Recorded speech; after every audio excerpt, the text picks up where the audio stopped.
할렐루야, 반갑습니다. 자, 벌써 두 번째 주입니다. 새해 복 많이 받으십시오 하는 것이 우리 엊그제 같은데 벌써 이제 1월 둘째 주를 맞이하고 있습니다. 우리가 지난주에는 우리 예수님께서 보리떡 5개와 물고기 2마리로 남자만 5,000명, 어린아이와 여자까지 합치면 한 2만 명 되는 사람을 우리 예수님이 기적으로 먹이신 사건이 있었죠. 여러분, 원래 먹는 데서 인신난다고 이 사람들이 배가 부르게, 특별히 그것도 이 누군가의 그 베품으로 인해서 뭔가 이렇게 선물로 받듯이 공짜로 뭘 먹고 나면 배가 불러요. 배가 부르고, 배가 부르다 보면 좋은 말이 오고 가고 덕담이 오고 가잖아요. 사실 이 보리떡 5개와 물고기 2마리로 5,000명 이상, 2만 명 정도가 함께 먹은 이 잔치 자리에 사람들은 머물고 싶고 이곳에서 많은 덕담을 주고받고 우리 예수님이 도대체 어떤 분이길래 이렇게 많은 사람을 먹일 수 있는가, 아마 그런 얘기들을 주고받고 있었을 거예요. 그리고 아마도 모르겠지만 이 보리떡 5개와 물고기 2마리를 예수님께 드린 그 어린아이도 아마 칭찬받는 그런 일들이 있었겠죠.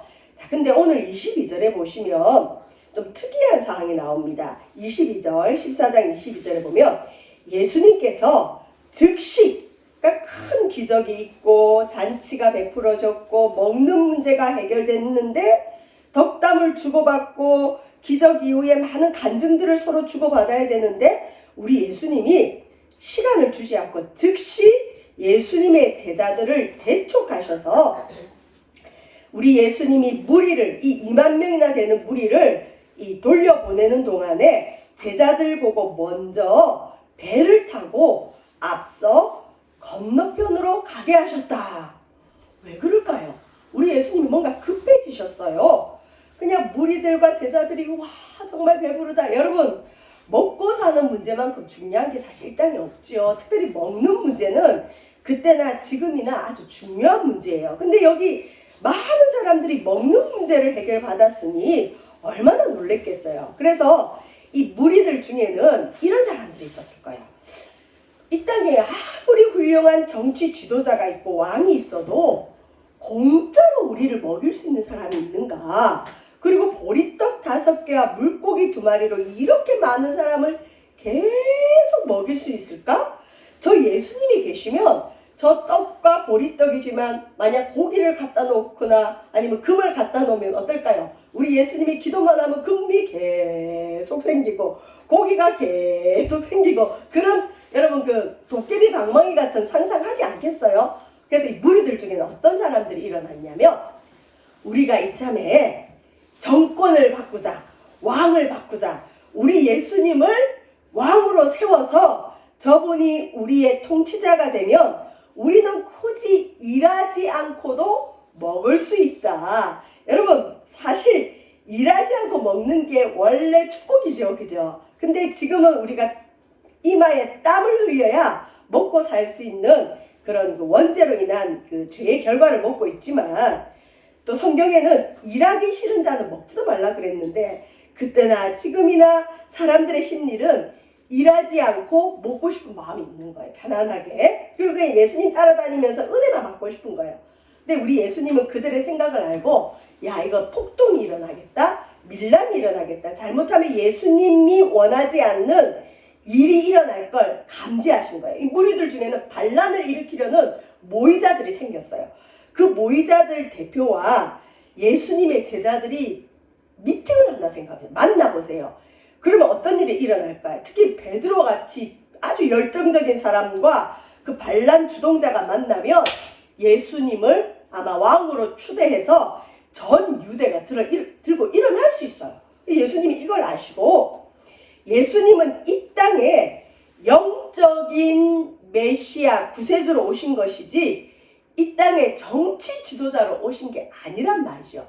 이 땅에 먹고 사는 문제만 해결하려고 오신 분이 아니고 우리 예수님은 영원한 세계에 대한 해답을 주시기 위해서 이 땅에 오셨기 때문에 이 땅에서 예수님이 왕이 돼버리시면 안 돼요. 그래서 예수님이 그걸 아시고 이 모의를 눈치채시고 제자들과 이 무리 중에 반란을 일으키는 사람들을 분리시키고 떼어놓으시려고 우리 예수님이 막 급해지신 거예요. 이게 어디 나오냐면 요한복음 6장에 보면 저들이 예수님을 왕으로 삼으려고 했다는 말씀이 나와요. 그러니까 예수님은 무리들 중에 예수님을 왕으로 세우려는 사람이 있는 걸 아시고 그 사람들이 제자들을 못 만나게 하시려고 12명의 제자들을 빨리 재촉해서 배 타고 먼저 건너편으로 가게 하고 예수님이 무리를 배웅하는 거예요. 흩으시는 거예요. 빨리 집으로 돌아가십시오. 빨리 가라 그러면서 흩어버리시는 거예요. 왜? 이 땅의 정치 지도자가 되는 것은 예수님이 이 땅에 오신 목적이 아니기 때문입니다. 예수님의 사명이 아니기 때문입니다. 사람은 자기 사명을 아는 게 중요해요. 내 생각이나 주변 사람들은 이게 좋아 보여도 하나님이 보실 때는 그거 아니야. 너는 이 일을 위해서 부름을 받았단다. 그러면 그 일을 해야지 내 생각이나 이 무리들의 이 의견에 동요되면 안 되는 거죠. 그래서 예수님은 이 무리들을 흩어버리시고 23절에 보시면 우리 예수님이 그 2만 명이나 되는 무리를 다 내보내신 후에 무슨 일을 하시느냐? 기도하러 따로 산에 올라가시니라. 저물매 거기 혼자 계시더니. 우리 예수님은 오늘날로 말하면 슈퍼스타예요. 예수님이 가는 데마다 사람들이 쫓아다니면서 예수님을 숭배하고 예수님을 추앙하고 예수님을 찬양하고 예수님을 좋아했어요. 예수님은 그 무리들과 함께 했으면 행복하셨을 거예요. 그런데 우리 예수님은 무리들에게 기적을 베푸신 후에는 반드시 그들과 분리되셨어요. 그리고 그 사람들을 내보내시고 항상 기도하러.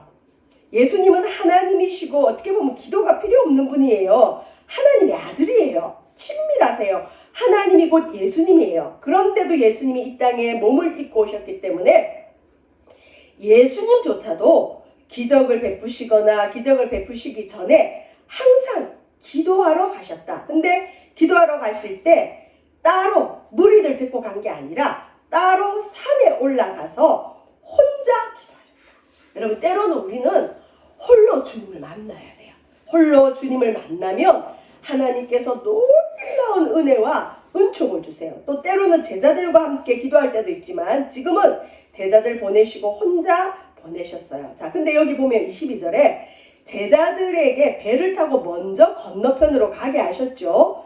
자, 근데 아마 예수님은 무슨 배를 타고 가실 생각이었는지 어쨌든 배가 없었든지 우리 예수님은 이제 제자들에게 가셔야 되는데 배가 없었던 것 같아요. 24절에 보시면 제자들은 뭐 해질쯤에 저녁밥 먹고 그죠? 해질쯤이라 그랬거든요. 그러니까 초저녁에 배를 타고 이제 그 바다를 건너려고 갔는데 24절에 보시면 배가 이미 육지에서 술이나 떠나서 바람이 거스름으로 물결로 말미암아 고난을 당하더라. 예수님이 제자들에게 너희들 배 타고 먼저 저리로 가라. 예수님이 시켰거든요. 제자들은 영문도 모르고 우리 선생님은 뭘 타고 오시려고 우리 보고 이 하나 있는 배를 타고 오라 그러시지? 어쨌든 제자들은 예수님을 믿었기 때문에 예수님 시키는 대로 초저녁쯤에 배를 타고 이 건너편으로 가려고 이 바다를 건너고 있었어요.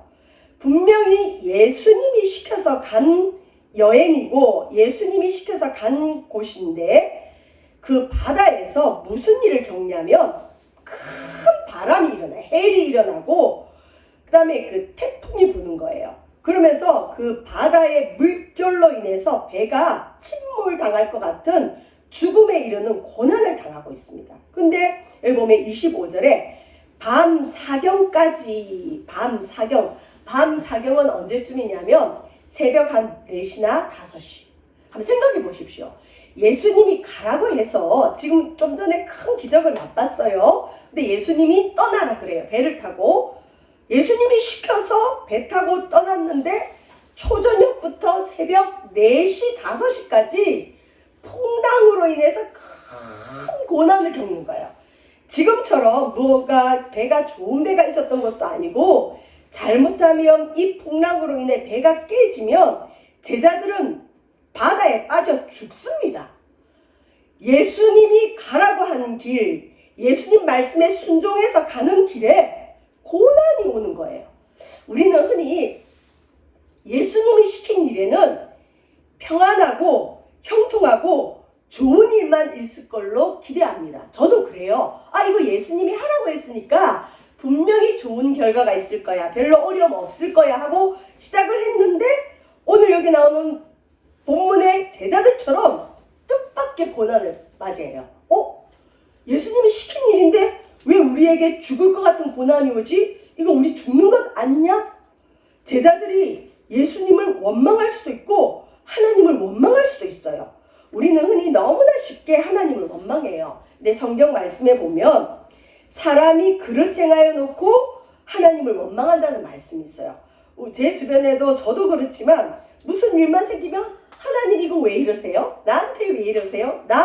나만 가지고 왜 그러세요? 그러는 분들도 많고 저도 그럴 때가 있어요. 자, 근데 여기 보면 제자들은 잘못한 게 없어요. 그릇 행한 것도 없어요. 예수님이 가라 해서 바다를 건너서 갈 뿐인데 예수님이 시켜서 갔는데 순종했는데 죽을 수 있는 고난이 그들에게 온 거예요. 자, 여러분, 풍랑이는 바다에서 죽을 것 같은 고비를 제자들은 전에도 한번 겪었죠. 근데 그때는 그 배에 누가 타고 계셨죠? 예수님이 타고 계셨어요. 근데 예수님은 풍랑이 있는 그 바다의 배에서 주무시고 계셨어요. 풍랑이 일자 그때 제자들은 뭘 했죠? 잠자고 있는 예수님을 깨웠어요. 주여, 우리가 죽겠습니다. 왜 주무시고 계십니까? 그래서 그때는 우리가 무슨 말씀을 나눴죠? 우리 인생의 풍랑 문제를 만나면 우리에게 계시는 예수님을 깨워라. 그런 우리가 은혜를 나눴는데 지금 이 제자들의 배에는 예수님이 있어요? 없어요? 없어요.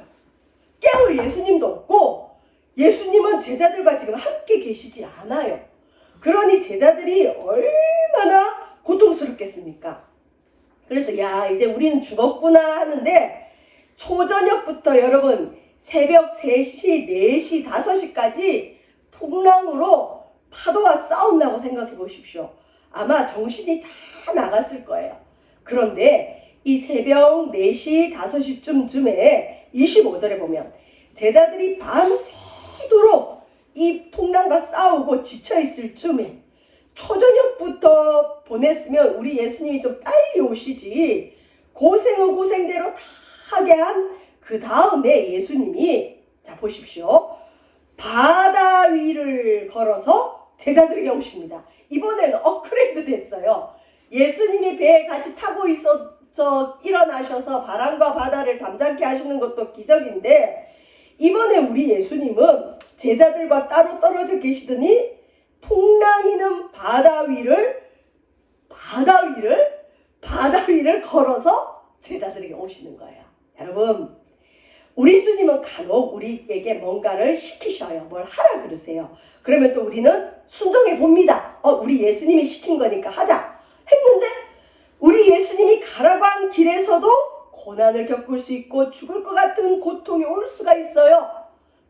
우리 예수님이 우리를 배반하셨구나, 나를 버리셨구나 라고 생각할 쯤에 우리 예수님은 우리를 버리지 않고 반드시 찾아오십니다. 반드시 찾아오십니다. 그런데 어떻게 찾아오시느냐?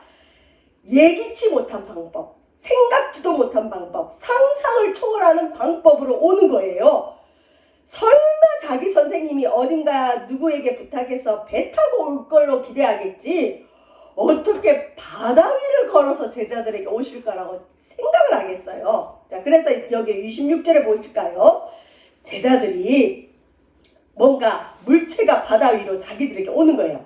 그가 바다 위로 걸어오심을 보고 뭐라 했다고요? 놀라서 유령이라 하며 무서워하여 소리 지르거늘. 지금 풍랑이는 바다에서 초저녁부터 새벽까지 기진맥진해 있는 제자들이 아마 헛것 보는 것처럼 뭐가 오긴 오는데 귀신이다, 유령이다, 우리 정말 진짜 죽었구나, 풍랑 때문에 죽을 것이 아니라 저 귀신에 의해서 우리 죽겠다 하고 소리 지르니까 우리 예수님이 정말로 어떻게 보면 짓궂으시기도 하고 왜 이러시는지 몰라요. 왜 이렇게 드라마틱한지 몰라요. 예수께서 즉시 이르시되 제자들에게 뭐라 하시느냐. 얘들아 안심해라. 나니 두려워하지 말라. 얘들아 깜짝 놀랬지? 나야 나. 놀라지 마. 여러분 예수님이 가라고 하는 길에서 어려움을 만나고 고난을 만날 때 우리 예수님은 이전에 경험하지 못한 기적을 우리에게 보여주세요. 우리는 항상 과거의 경험에 매여 있거든요. 전에 예수님이 배에서 함께 주무실 때 예수님을 깨웠더니 바람과 파도도 바다도 잠잠케 하신 예수님을 제자들은 경험했어요. 그 예수님에 대한 인식은 있지만 설마 바다 위를 걸으시는 자기 선생님을 상상이나 할 수 있었겠어요? 아무리 예수님이 능력이 많아도. 근데 예수님은 우리 제자들의 믿음을 업그레이드 시키시려고 때로는 우리에게도 우리 신앙과 믿음을 과거에 경험한 하나님이 아니라 더 큰 하나님, 더 능력의 하나님, 놀라운 하나님을 기적으로 알려주실 때 업그레이드 시키세요. 그럴 때 예수님이 가라고 한 길에 내가 죄도 짓지 않고 순종해서 가는데 큰 어려움을 겪어요. 문제를 만나요. 근데 그때는 이전보다 더 큰 하나님을 만날 때예요. 여기 보면 제자들이 그러잖아요. 어떻게 바다 위로 걸어오는 예수님을 만납니까? 사람이 바다 위로 걸어와요. 예수님이 안심하다, 두려워하지 말라 그랬어요. 자, 근데 여기에 베드로라는 인물이 또 나옵니다. 베드로가 항상 앞장서져 보면 베드로가 자기 선생님이 바다 위로 걸어오니까 우와 예수님에게 저런 능력도 있어? 그러면서 베드로가 뭐라냐. 주여 만일 정말 당신이 유령이 아니고 주님이면 나에게 명령해서 나도 물 위로 오라 하소서. 예수님께 요청하는 거예요. 여러분 적극적인 신앙. 이왕 믿을 거면 이왕 신앙생활 하실 거면 수동적이고 방관자 구경꾼으로 계시면 손해예요. 베드로처럼 정말 주님이세요? 주님이면 나도 우리 주님처럼 물 위로 오라 한번 해보세요. 그러면 내가 주님인 줄 알겠습니다. 도전하는 거죠. 모험하는 거죠. 예수님을 어떻게 보면 시험하는 거예요. 정말 주님 맞아요? 그럼 나를 명해서 물 위로 오라 해주세요. 이 말은 뭐냐면 그분이 만약 예수님이 아니면 베드로는 어떻게 되죠? 좀 전까지 풍랑에 의해서 죽을 뻔했던 베드로인데 지금은 이 유령 같은 예수님 자기 선생님과 대화하면서 자기를 바다 위로 걷도록 해달라고 요청하는 거예요. 만약 이분이 정말 예수님이 아니고 유령이면 베드로는 어떻게 되죠? 바다에 빠져 죽어요. 무슨 이렇게 황당한 사람이 있어요? 그러니까 베드로는 겁도 없고 정말 대범하죠. 자, 이 도전하는 믿음, 적극적인 믿음. 여러분도 하나님께 때로는 베드로처럼 담대하게 한번 요청해 보세요. 주님 정말 살아계십니까?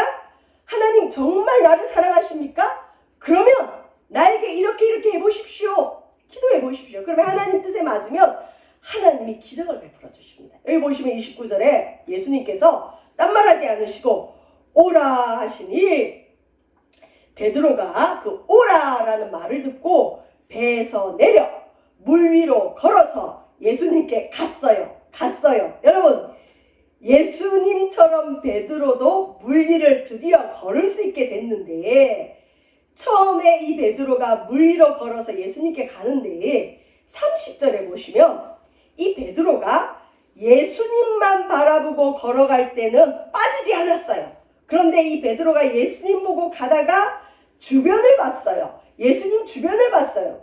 그 주변에는 뭐가 있죠? 바다에 해일이 일고 풍랑이 일고 바람이 불어요. 이 베드로가 바람을 보고 무서워 바닷물에 빠져가는 거예요. 예수님께 집중해서 계속 걸어갔으면 베드로는 끝까지 걸어갔을 거예요. 근데 베드로가 중간에 예수님을 보지 않고 뭘 봤죠? 바람을 봤다. 환경을 봤다. 다른 걸 봤죠. 그랬더니 물에 빠졌어요. 그때 이 또 베드로가 뭐라 그러죠?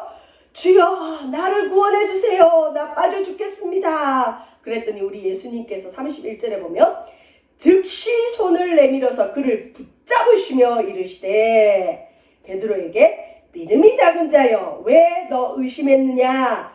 너 나를 봤으면 끝까지 나만 보고 와야지 왜 환경을 봤느냐?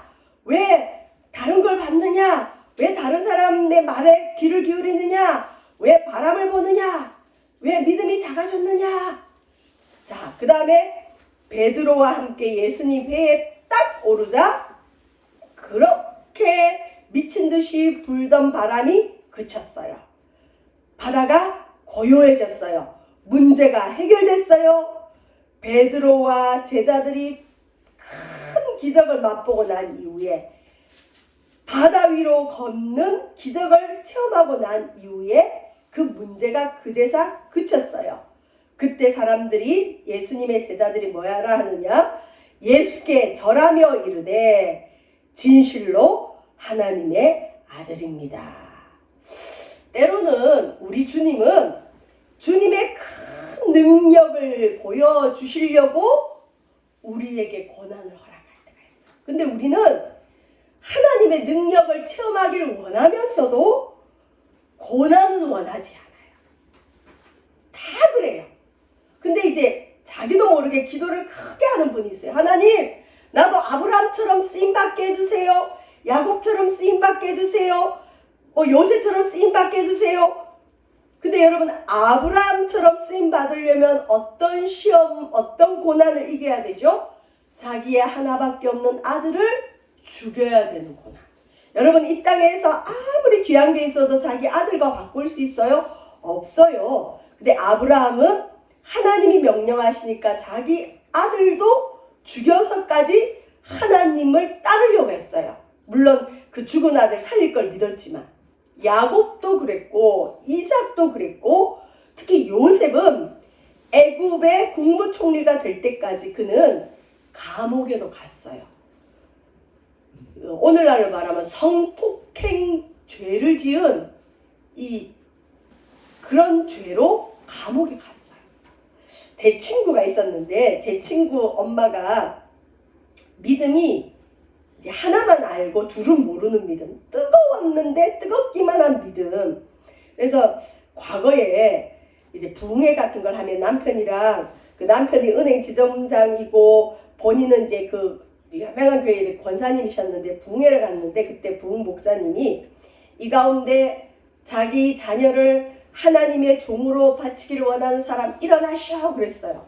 근데 제 친구 어머니하고 아버지가 제 친구한테 물어보지도 않고 제 친구가 어릴 때 벌떡 일어났대요. 일어나가지고 뭐라고 했냐면 우리 자녀를 하나님 종으로 바칩니다. 그러면서 요셉처럼 써달라고 기도를 한 거예요. 요셉은 굉장히 출세한 사람이거든요. 국무총리가 됐으니까. 자, 근데 그러면서 집에 와서 제 친구 보고 너는 요셉처럼 하나님이 쓰실 거야. 넌 요셉이야. 어릴 때부터 얘는 자기는 요셉이라는 말만 듣고 자라서 요셉은 정말 높아진 사람이거든요. 그래서 자기도 굉장히 높아질 줄 알았대요. 근데 이렇게 신학교를 가고 뭐 공부를 하고 뭐 이것저것 하는데 어느 날 자기가 감옥에 가 있더래요. 그래서 하나님께 하나님 나를 왜 감옥에 넣으셨어요? 근데 그 감옥도 왜 갔느냐? 그 아버지가 그 은행 지점장으로 있다가 퇴직을 했는데 원래 옛날에 더 그랬죠. 퇴직금이 있으면 꼭 사자 붙은 사람이 붙잖아요. 그 아버지한테 사자 붙은 친구가 와가지고 그 아버지에게 어디에 투자하게 해가지고 그 아버지가 어떤 사기죄에 연루가 돼서 경제사범이 돼버렸어요.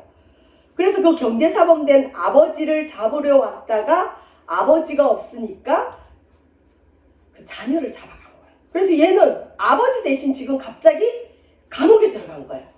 그래서 그 감옥에서 큰 고난을 겪은 거잖아요. 수치스럽죠. 자기 죄도 아닌데 하나님 내가 왜 이렇게 감옥에 있어요? 그런데 그 기도가 생각나더래요.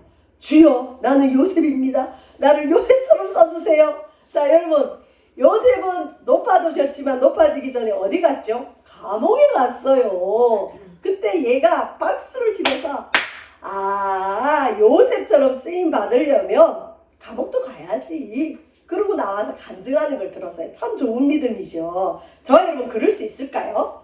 우리는 하나님의 큰 능력을 맛보기를 원하지만 그 능력을 맛보기까지의 고난을 싫어해요.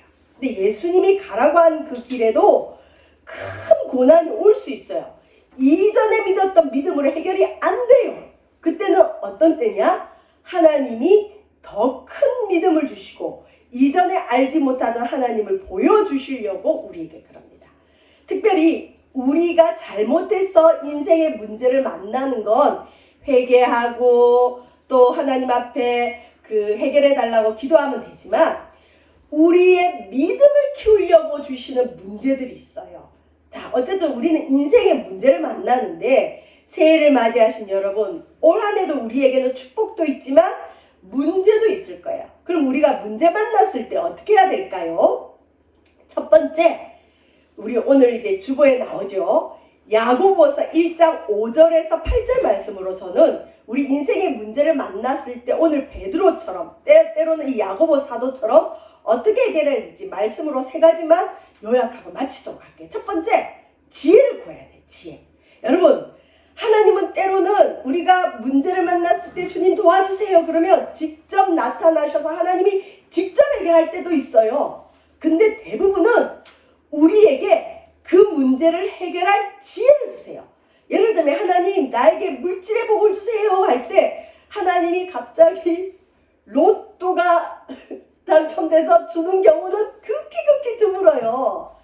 지혜는 어떤 직업을 수행할 수 있는 스킬, 기술도 지혜고 여러분이 지금 하고 있는 생업도 지혜예요. 원래 지혜의 어원이 여러분이 어떤 특별한 직업을 행할 수 있는 기술도 지혜라 그래요. 지금 여기 요리하시는 분들이 있는데 요리도 하나님이 주는 지혜예요. 그러니까 하나님이 직접 로또가 돼서 아니면 부동산이 값을 띄어서 주는 복도 간혹은 있겠죠. 근데 굉장히 드물어요. 그렇게는 잘 안 하세요. 내게 있는 것 중에 하나님이 지혜를 주셔서 우리 하나님이 그 문제를 해결하게. 그러니까 내게 물질의 복을 주세요 하면 내가 가진 지혜를 더 풍성하게 해서 하나님이 복을 주세요. 그걸로 우리는 하나님의 복을 받을 수 있죠. 그래서 우리가 어떤 문제를 만나면 첫 번째 지혜를 구해야 됩니다. 여기 1번 보시면 예수님께 지혜를 구하여야 합니다. 너희 중에 누구든지 지혜가 부족하거든 모든 사람에게 후히 주시고 꾸짖지 아니하시는 하나님께 구하라 그리하면 주시리라. 여러분 우리 하나님은 우리가 지혜가 없다고 야단치지 않아요. 하나님 나 부족합니다. 더 풍성히 지혜를 주세요. 내가 이 일을 더 잘할 수 있게 해주세요. 하나님 이 문제를 해결할 지혜를 주세요. 하나님 지혜를 주십니다. 두 번째, 지혜를 구했다면 의심하지 말고 믿음으로 구해야 됩니다. 여기 베드로는 처음에 믿음으로 구했죠. 주님이시면 나를 물 위로 오라 하소서. 그래서 오라 했는데 예수님만 믿고 믿음으로 갈 때는 베드로가 바다 위를 걸었어요.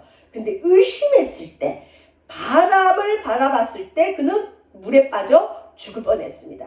우리도 하나님 앞에 뭔가 구하면 지혜를 주십니다. 어떤 일을 잘할 수 있도록 도와주십니다. 그 일이 해결할 수 있는 지혜를 주셔요. 그 다음에 믿음으로 구하고 의심하지 말아야 됩니다. 오직 믿음으로 구하고 조금 더 의심하지 말라. 의심하는 자는 마치 바람에 밀려 요동하는 바다 물결 같으니 이런 사람은 무엇이든 죽게 없기를 생각하지 말라. 의심하면 풍랑 있는 것처럼 왔다 갔다 하기 때문에 하나님이 역사를 못합니다.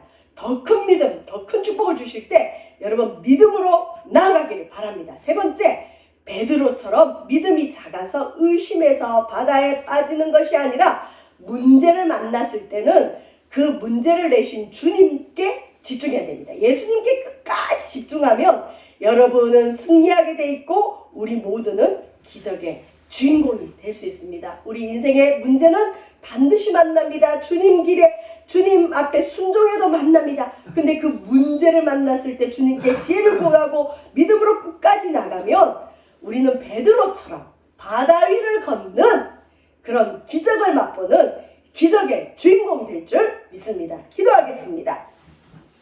사랑해 주님 감사함을 드립니다. 우리 인생의 풍랑과 같은 문제를 만날 때 우리 주님 앞에 지혜를 구하게 하시고 믿음으로 나아가게 하시고 예수님께만 집중하여 베드로처럼 기적의 주인공 되어지도록 축복하여 주시옵소서. 문제를 통하여 우리를 축복하시는 우리 주 예수 그리스도 이름으로 기도합니다. 아멘. 우리